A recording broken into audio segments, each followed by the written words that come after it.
Hello नमस्ते welcome to math addiction र यो भिडियोमा हामी डिस्कसन गर्नेछौँ नेपाल राष्ट्र ब्याङ्कको एसिस्टेन्ट 2 अथवा लेभल 4 को प्री टेस्ट एक्जामको लागि इम्पोर्टेन्ट म्याथमेटिक्सको मोडल सेट 6 यसमा हामी 10 वटा महत्त्वपूर्ण क्वेशनको चर्चा गर्नेछौँ। भिडियो एकदम युजफुल छ र इन्ट्रेस्टिङ पनि छ, त्यसैले यसलाई एन्डसम्म हेर्नु होला। Without wasting much time let's get started. Okay, question number 1. The average of two numbers is 62. If 2 is added to the smaller number, the two numbers will be in the ratio 1:2. What is the difference of two numbers? दुईवटा सङ्ख्याको औसत 62 रहेको छ। यदि सानो सङ्ख्यामा 2 जोड दिने हो भने सङ्ख्याहरूको अनुपात 1:2 हुन्छ। त्यसो भए ती सङ्ख्याहरू बीचको अन्तर कति रहेछ यो हामीले पत्ता लगाउने, ठीक छ। सो यहाँनिर तपाईलाई दुईवटा सङ्ख्याहरूको औसत दिएको छ। कहिले पनि हामीलाई सङ्ख्याहरूको औसत दिएको छ भने हामी त्यसको टोटल निकाल्न सक्छौँ अथवा सम निकाल्न सक्छौँ। कसरी?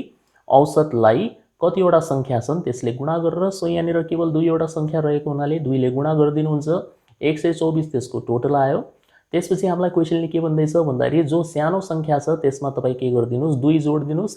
सो यदि हामीले कुनै पनि सङ्ख्यामा जोड्ने वा घटाउने काम गरिदियौँ भने यो टोटलमा पनि के हुन्छ, त्यति मात्रामा जोडिन्छ या घट्छ। सो यदि हामी सानो सङ्ख्यामा 2 जोडिरहेछौँ भने यो टोटल पनि के हुन्छ, 2 ले बढिहाल्छ। सो नयाँ टोटल कति भइहाल्छ, 124 + 2 = 126 भइहाल्छ। अब जो यो नयाँ टोटल निस्क्यो 126, यसमा तपाईँको एउटा सानो सङ्ख्या छ एउटा ठुलो सङ्ख्या छ, त्यसको रेसियो कति छ, 1:2 रहेको छ, ठिक छ। सो अब हामी इजिली त्यो दुईवटा नम्बरहरू फाइन्ड आउट गर्न सक्छौँ। सानो सङ्ख्या कति रहेको होला, सानो सङ्ख्या निकाल्नको लागि तपाईँ यो सानोवाला अनुपात लिनुहुन्छ 1, डिभाइड गर्नुहुन्छ यो रेसियोको टोटलले 1 + 2 कति हुन्छ 3 ले, र मल्टिप्लाई गरिदिनुहुन्छ यो समले 126 ले। सो तपाईँको एन्सर आइहाल्छ 42। सानो सङ्ख्या रहेछ 42। त्यसपछि ठुलो सङ्ख्या लार्जर नम्बर कति रहेछ 2/3। पहिला यो लेख्नु होला 2, त्यसपछि 2/3 × 126 गरिदिने हो भने यसको एन्सर आइहाल्छ 84, 84 आउँछ, ठिक छ। तर हामीले ख्याल के गर्नु पर्यो भन्दाखेरि यो जो सानो सङ्ख्या बनेको छ 42, यो त 2 जोडेर बनेको, ठिक छ। यहाँनिर भनेको छ नि त होइन, 2 is added to the smaller number, त्यही भएर त हाम्रो यहाँनिर टोटल 126 बनेको छ। ओरिजिनल टोटल त 124 थियो। सो जो यो 42 बनेको छ यो 42 त 2 जोडिसकेपछि बनेको। त ओरिजिनल सानो सङ्ख्या कति रहेको होला त? ओरिजिनल सानो सङ्ख्या रहेको होला तपाईँको योभन्दा 2 कम। सो 42 - 2 = 40 भनेको ओरिजिनल सानो सङ्ख्या रहेको होला। अब हामीलाई सोधिरहेछ सानो र ठुलो बीचको अन्तर कति हुन्छ त्यो पत्ता लगाउनुहोस्। सो 84बाट 40 तपाईँले माइनस गरिदिने हो, 84बाट 40 माइनस गरिदिने हो भने 44 तपाईँको एन्सर आइहाल्छ। मतलब अप्सन नम्बर डी यसको राइट एन्सर हो। Question number 2. 8 men working 6 hours a day can complete a piece of work in 12 days. What percentage of work will be completed by 12 men in 10 days working 4 hours a day? So 8 जना व्यक्तिहरूले दैनिक 6 घण्टा काम गरेर कुनै कामलाई 12 दिनमा सकाउन सक्छन् भने 12 जना व्यक्तिहरूले दैनिक 4 घण्टा काम गरेर 10 दिनमा कति प्रतिशत काम गर्छन् त्यो हामीले निकाल्ने, ठिक छ। सो यस्तो टाइपको क्वेसनको लागि तपाईँ यो रिलेसन युज गर्न सक्नुहुन्छ। M1 D1 H1 man day hour, तलपट्टि work 1 बराबर यतापट्टि M2 D2 H2 अनि यतापट्टि work 2, ठिक छ। म्यान 1 भनेको कतिजना छन् फर्स्ट सेटमा हामीसँग 8 वटा म्यान, तिनलाई लाग्ने दिन भनेको कति हो 12, र कति घण्टा काम गर्छन् दिनको 6। वर्कको ठाउँमा तपाईँ लेख्नुहुन्छ यहाँनिर 1 लेखे पनि हुन्छ, पुरै काम सकाउँछन् 1 या 100% पनि लेख्न सक्नुहुन्छ। हामीले यहाँनिर 1 लेखिदियौँ, ठिक छ। अनि M2 भनेको सेकेन्ड सेटमा म्यान कति छ 12, D2 हामीसँग कति छ 10 र H2 हामीसँग कति छ 4, र यसको वर्क हामीलाई थाहा छैन। सिन्स यहाँनिर पर्सेन्टेजमा निकाल्नुपर्ने छ हामीले, सो एकछिनको लागि हामीले सपोज गरिदियौँ X% है। और अब सिन्स यहाँनिर हामीले X% लेख्यौँ है, सो यहाँनिर 100% लेखिदिँदाखेरि अलिक सजिलो होला तपाईँलाई सिम्प्लिफाई गर्न। 1 भनेकै 100% होइन, पुरै काम भन्नाले 1 पनि हुन्छ 100% पनि हुन्छ। सो यहाँ 100% लेखिदिनु होला ताकि यहाँ क्यान्सल गर्न सजिलो हुन्छ, ठिक छ। अब कसरी सिम्प्लिफाई गर्ने, 12 काटिदिने सबसे पहिला, त्यस पछाडि यो पर्सेन्ट र पर्सेन्टेजको साइन पनि काटिदिनुहुन्छ, ठिक।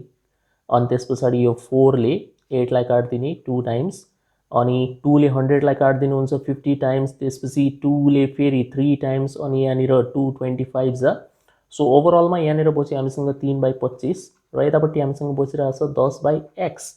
सो अब क्रस मल्टिप्लाई गरेर सिम्प्लिफाई गर्न मात्र बाँकी छ। सो x को भ्याल्यु आउँछ 25 × 10 250 डिवाइडेड बाई 3 यो आउँछ हाम्रो 83.33 मतलब अप्सन नम्बर ए यसको राइट एन्सर हो है त। यसलाई तपाईँ यसरी पनि लेख्न सक्नुहुन्छ 83 1/3% कुरा एउटै हो। Question number 3 Rajat bought an article for rupees 3500 रजतले कुनै एउटा आर्टिकल या सामान 3500 रुपियाँमा किन्यो and sold it at a loss of 25% र त्यसलाई 25% नोक्सानीमा बिक्री गर्यो। ठिक, he then purchased another article using this money. त्यस पछाडि उसलाई जुन रकम प्राप्त भयो उसले त्यसबाट अर्को सामान किन्यो र त्यसलाई पछि गएर बेच्दाखेरि 20% नाफा भयो। त्यसो भए समग्रमा उसलाई कति नाफा या नोक्सान भयो यो हामीले निकाल्नु पर्ने। ठिक, सो यो क्वेसनलाई सल्भ गर्ने सबसे इजी तरिका के हुन्छ भन्दाखेरि एकछिनको लागि तपाईँ यो 3500 रुपियाँलाई बिर्सिहाल्नुहोस् होइन। मान्नुहोस् ओरिजिनल कस्ट प्राइस भनेको कति हो, 100 रुपियाँ हो। सो सबसे पहिला त उसले 25% घाटा खाएर सामान बिक्री गरेको छ। सो उसको सेलिङ प्राइस कति हुन्छ, 75 रुपियाँ हुन्छ। 100 मान्नुको फाइदा त्यही हो, 100बाट 25% भन्नाले 25 घटाइदिनुहोस्। सो 75 रुपियाँ उसको सेलिङ प्राइस हुन्छ। अब यही सेलिङ प्राइसबाट मतलब 75 रुपियाँबाट उसले अर्को सामान किनेको छ अरे, अनि त्यसलाई चाहिँ 20% नाफामा बिक्री गरेको छ। सो यही सिपी पछि गएर तपाईँको सेकेन्ड सामानको लागि के भन्छ, कस्ट प्राइस भन्छ।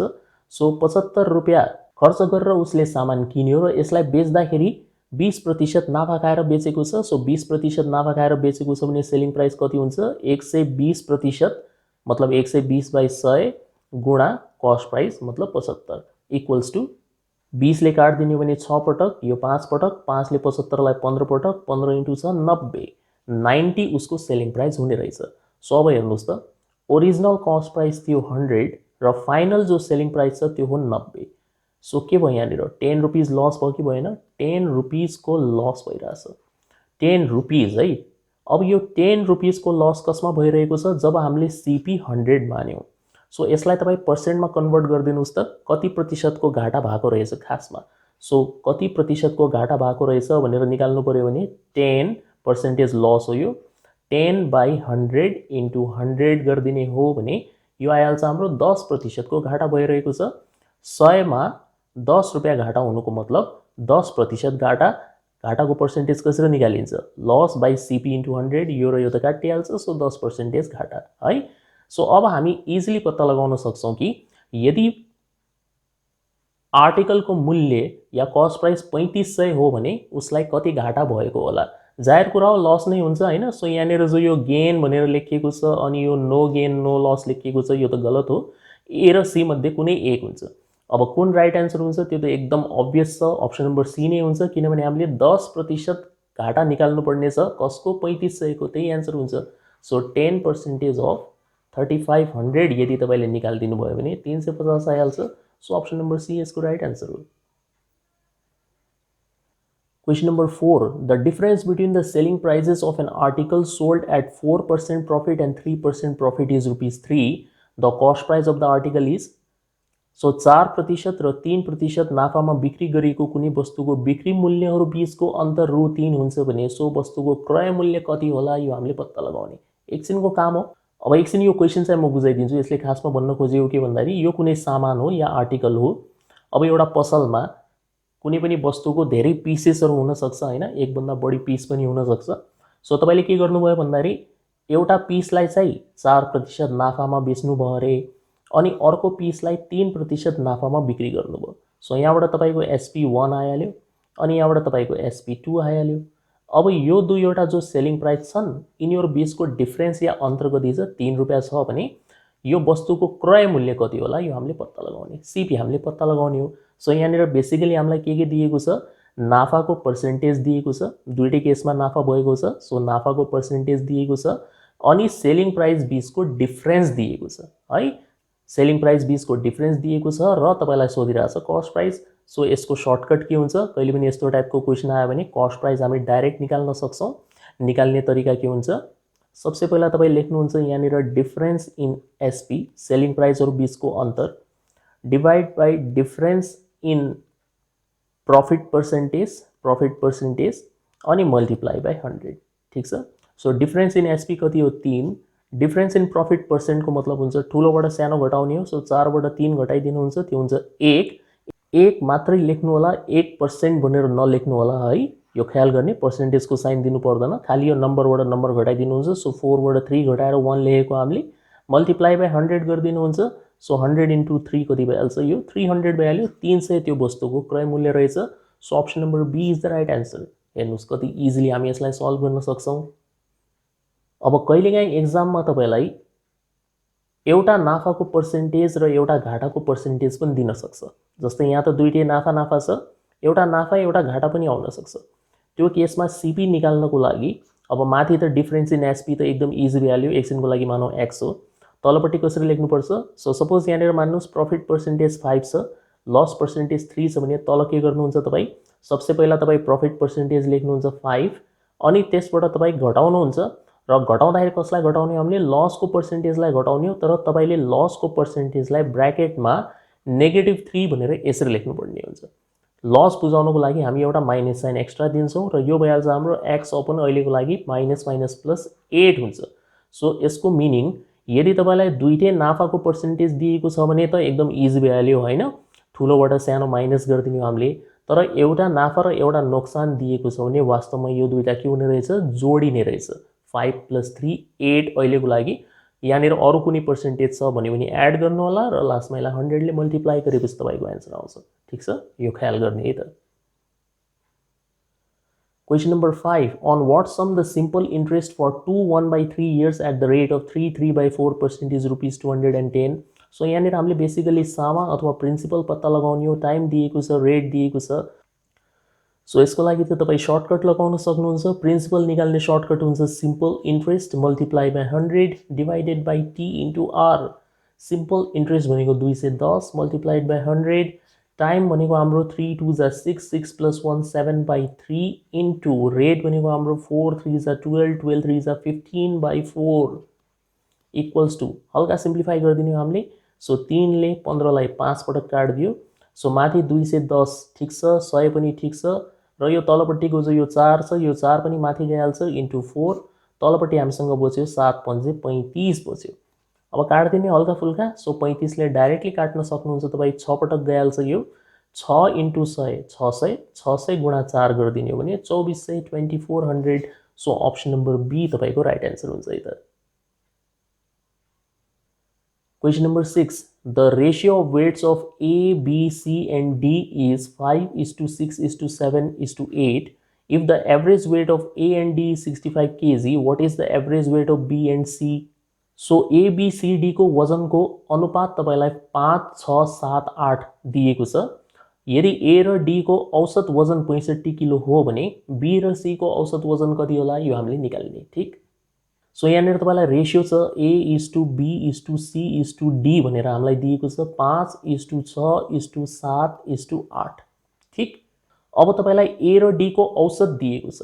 A र D को औसत दिएको छ भने A र D को टोटल कसरी निकालिन्छ, A + D कसरी निकाल्ने, औसत मल्टिप्लाइड बाई कतिवटा सङ्ख्या छ यहाँनिर, दुईटा। A र D भनेको त दुईटा हो। सो इन्टु 2 130, 130 यसको टोटल हुन्छ है त। यो एक्चुअल टोटल हो 130।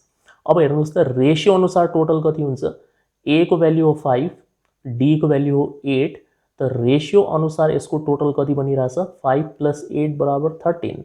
वास्तवमा 130 हो तर रेसियो अनुसार 13 बनिरहेछ है।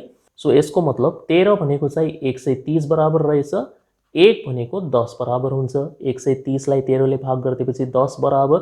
सो हामी भन्न सक्छौँ कि यो A को खास भ्याल्यु रहेछ 5 × 10 = 50 र D को खास भ्याल्यु रहेछ 8 × 10 = 80। तर हामीलाई यो A र D सँग सरोकार नै भएन, हामीलाई सरोकार छ यहाँनिर B र C को औसतसँग।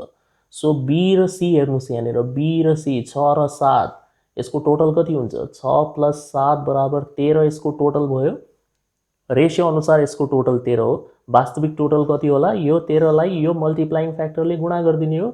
सो 13 × 10 = 130 यसको टोटल हुन्छ। तर हामीलाई क्वेसनले त औसत सोधेको छ। सो 130 लाई 2 ले भाग गरिदिएपछि 65 यसको औसत हुन्छ। सो अप्सन नम्बर ए यसको राइट एन्सर हो। अर्को कुरा तपाईँ यसलाई यसरी बुझ्न सक्नुहुन्छ, 5:6:7:8।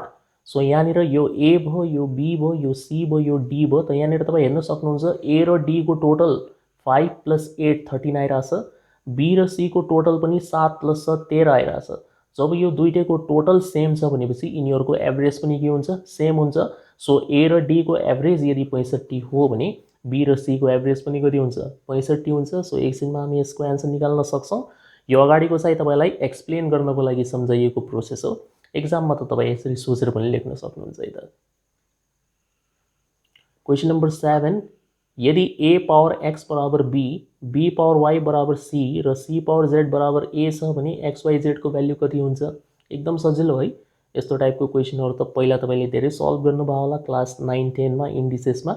यसको एन्सर हुन्छ अप्सन नम्बर ए 1। हमेशा यस्तो टाइपको क्वेशन आएपछि यसको एन्सर 1 नै हुन्छ। कसरी हुन्छ त्यो निकालेर चाहिँ हामी देखाइदिन्छौँ। एक्जाममा धेरै नसोच्नु होला हैन, डाइरेक्टली टिक लगाउने अगाडि बढ्ने। a पावर x बराबर हामीलाई b दिएको छ, त्यसै गरेर b पावर y बराबर c दिएको छ र c पावर z बराबर a दिएको छ। ठीक छ, यो तपाईलाई रिलेसन यहाँनिर गिभन छ। ठीक, सो तपाईँ यो लास्ट वाला रिलेसनबाट सुरु गरिहाल्नुस्। यसलाई यसरी लेखिहाल्नुस् a बराबर c को पावर z। a जस्ता हो त्यस्तै लेख्नुस्। c को ठाउँमा के लेख्न सक्नुहुन्छ, c को ठाउँमा तपाईँ यहाँ हेर्नुस् त c भनेको b पावर y हो। सो यो c को ठाउँमा तपाईँ लेख्न सक्नुहुन्छ b को पावर y, अनि यहाँ बाहिर z भन्ने चीज छँदैछ। और यो भइहाल्छ हाम्रो b को पावर y र z मल्टिप्लाई हुन्छ yz भइहाल्यो। और a बराबर, अब यो b को ठाउँमा तपाईँ के लेख्न सक्नुहुन्छ, b को ठाउँमा यहाँ हेर्नुस् त b को ठाउँमा लेख्न सकिन्छ a को पावर x। सो b को ठाउँमा हामीले लेखिदियौँ a को पावर x, बाहिरपट्टि yz भन्ने छँदैछ। सो कति भयो a is equal to a को पावर x y z भइहाल्यो। सो यहाँनिर a को पावर 1 हुन्छ, हेर्नुस् त बेस सेम छ। सो पावर पावरको कम्प्यारिजन गरिदिने हो भने एक्स वाई जेड को भ्यालु कति निस्किरहेछ 1 आइरहेछ। सो अप्सन नम्बर ए यसको राइट आन्सर हुन्छ है त। Question number 8, if the sum of an integer and its square is 182, what is the integer. कुनै एउटा इंटीजर या पूर्ण संख्या छ, मान्नुस् त्यो x हो। सो यो पूर्ण संख्याको स्क्वायर अथवा वर्गलाई हामी x स्क्वायर भन्छौं। यो दुईटालाई जोडेर कति बनिरहेछ अरे 182 बनिरहेछ भने x को मान कति होला या त्यो पूर्ण संख्या कति हुन्छ त्यो भन्नुस्, त्यो पत्ता लगाउने। सो यहाँ हेर्नु, सपोज मान्नुस् एकछिनको लागि तपाईँ अप्सनहरुबाटै जानुस् हैन, खाली क्याल्कुलेसन किन गर्ने, उसरी एकछिनमा आइहाल्छ यसको एन्सर। सपोज मान्नुस् त्यो पूर्ण संख्या 18 हो अरे, मान्नुस् त्यो इंटीजर 18 हो। सो 18 यदि त्यो इंटीजर हो भने 18 को स्क्वायर कति हुन्छ, 18 को स्क्वायर 324 हुन्छ। सो यो दुईटालाई जोडेर हेर्नुस् त 182 आउँछ र आउँदैन, यसको स्क्वायर नै तपाईको 182 भन्दा बेसी भइहाल्यो। सो यो एन्सर हुन सक्दैन। 18 एन्सर भएन भने यो भन्दा ठूलो एन्सर त झन् कसरी होला। 15 पनि हुन सक्दैन, किनभने 15 को स्क्वायर आफैमा 225 भइहाल्छ र 225 त 182 को पारी गइहाल्यो। सो को मात्र बच्यो, अप्सन नम्बर डी 13 यसको राइट एन्सर हो। चेक गर्न सक्नुहुन्छ 13 मा 13 को स्क्वायर जोडेपछि बन्छ कि बन्दैन 182। 13 प्लस 169 बराबर 182 बन्ने रहेछ। सो अप्सन नम्बर डी यसको राइट एन्सर हो। सक्यो। Question number 9, if the rate of income tax is 5%, यदि आयकर आयमा लाग्ने कर 5% हो भने त्यो अवस्थामा कुनै व्यक्तिको नेट इन्कम जो हुन्छ ट्याक्स घटाएर बाँकी रहेको इन्कम त्यो चाहिँ 17,100 रहेछ। यदि इन्कम ट्याक्सको दर 6% पारिदियो भनेपछि उसको नेट इन्कम कति होला यो हामीले निकाल्नु पर्यो। ठीक, सो जाहिर कुरा अप्सन नम्बर सी र डी त हुन सक्दैन, किनभने यदि तपाईको ट्याक्सको रेट बढिरहेछ भने त इन्कम उसको घट्नु पर्ने हो। पहिला 17,100 थियो भने अब 17,100 भन्दा कम हुन्छ। सो ए र बी मध्ये कुनै एक एन्सर हुन सक्छ है त। सो यसरी निकालौं, पहिला चाहिँ 5% ट्याक्स तिर्नु पर्थ्यो उसले। सो 5% ट्याक्स तिरिसकेपछि मतलब 5% कर काटिसकेपछि उसले पाउने रकम कति हो 17,100। सो हामी भन्न सक्छौं कि 17,100 भनेको खासमा कति हो 95% हो, किनभने 5% त कर उसले तिरिसक्यो। सो 95% भनेको कति हो 17,100 हो। सो 95% भनेको 17,100 हुन्छ भने 1% भनेको कति हुन्छ 17,100 डिवाइड बाइ 95। 19 ले 5 पटक काटिहाल्छ, 19 ले यसलाई 9 पटक काटिहाल्छ। सो यो माथि 900 भइहाल्यो, 900 बाइ 5 भयो, 900 बाइ 5 को मतलब 180 हुन्छ ठ्याक्क। 1% भनेको 180 रहेछ। सो हामी 100% पत्ता लगाउन सक्छौं यसमा। 100% भनेको कति होला 18,000 होला। सो यो 18,000 भनेको उसको वास्तविक रकम या ग्रस इन्कम भन्छ यसलाई, यसलाई ग्रस इन्कम भन्छ है त। ट्याक्स तिर्नु भन्दा अगाडिको इन्कम भनेको 18,000 रहेछ। अब यदि उसको ट्याक्सको दर 6% भइहाल्छ भनेपछि उसको नेट इन्कम कति होला। सो मान्नुस् उ अब 6% कर तिरिरहेछ भने उसले कति पाउने हो 94% पाउने हो किनभने 6% त सरकारलाई बुझाइरहेछ त उसको हातमा कति आउँछ 94% त हामीले 94% निकाल्ने हो कसको 18,000 को उसको ग्रस इन्कमको ठीक यही आन्सर हुन्छ सो 94/100 इन्टु 18000 दुईटा जिरो काटिदिनुस् पुरै क्याल्कुलेसन गर्नु पर्दैन है अलिकति अन्दाजा लगाएर यसो अगाडि बढ्नुस् हैन आइहाल्छ आन्सर यो 18 × 9 कति हुन्छ 18 × 9 त 162 हुन्छ हेर्नुस् है 18 × 9 8 9 जा 72 अनि 9 1 जा 9 9 मा 7 जोड दिनु भने 16 162 मतलब तपाईको आन्सर कुन हुन्छ अप्सन नम्बर बी नै हुन्छ है यो त हुन सक्दैन अगाडि यहाँनिर 16 आइरहेछ त 16 भनेको त यसैमा छ नि त है सो अप्सन नम्बर बी यसको राइट आन्सर हुन्छ है त ल यो भिडियोको last question number 10 in what ratio must tea at ₹62 per kg be mixed with tea at ₹72 per kg in order to obtain a mixture worth ₹65 per kg रु 62 प्रति kilo पर्ने चियापत्तीलाई या चियालाई रु 72 प्रति किलो पर्ने चियापत्तीसँग कुन अनुपातमा मिसाउनु पर्ला ताकि त्यो मिश्रणको जुन क्रय मूल्य हुन्छ या रेट हुन्छ त्यो कति हुन्छ 65 पर केजी सो यहाँनिर तपाईलाई दुईवटा अलग अलग चियाको रेट दिएको छ र मिश्रण अथवा मिक्सचरको पनि रेट या कस्ट दिएको छ सो यसमा हामी रेशियो इजिली निकाल्न सक्छौं एलिगेसन मेथडको युज गरेर मान्नुस् पहिलो चियापत्ती ए हो ए टाइपको हो दोस्रो चियापत्ती बी टाइपको हो सो जुन लेखे पनि हुन्छ केही फरक पर्दैन यहाँनिर जेनरली हामी के गर्छौं भन्दाखेरि सस्तो वालालाई लेफ्ट साइडमा लेख्छौं र महँगो वालालाई राइट साइडमा लेख्छौं सो 62 रुपैयाँ वालालाई यता लेख्नुहुन्छ र 72 रुपैयाँ वालालाई यता लेख्नुहुन्छ र यो दुईटाको बीचमा के आइहाल्छ मिक्सचरको रेट आइहाल्छ त्यो हुन्छ 65 त्यसपछि हामीले के गर्ने हो क्रस सबट्र्याक्सन गर्नुपर्छ सो 65 बाट 62 लाई घटाउने हो 65 बाट 62 लाई ठुलोबाट सानो घटाउनु होला 65 बाट 62 लाई घटाएर यता 3 आइहाल्छ र यता 72 बाट 65 लाई घटाउने ठुलोबाट सानो घटाउने सो यो लाइनमा तपाई 72 बाट 65 घटाएर 7 यहाँ लेखिदिनुहुन्छ सो यहाँनिर कति आइरहेछ 7:3 आइरहेछ यो हुन्छ हाम्रो क्वान्टिटीको रेशियो सो यसको मतलब 7:3 तपाईको चियापत्तीको रेशियो हुन्छ है त सो अप्सन नम्बर डी यसको राइट आन्सर हो ओके यो भिडियोमा यति नै होप यसमा एक्सप्लेन गरेको सबै क्वेशन्स तपाईले राम्रोसँग बुझ्नु भएको होला यदि यो भिडियो मन परेको छ भने लाइक र शेयर पक्कै पनि गर्नुस् र मेरो युट्युब च्यानल म्याथ एडिक्सनलाई सब्स्क्राइब गर्न नभुल्नु होला म यस्तै युजफुल भिडियोज लिएर तपाईको लागि टाइम टाइममा आउँदै गर्नेछु अहिलेको लागि बिदा हुन्छु thank you for watching the video see you soon and stay safe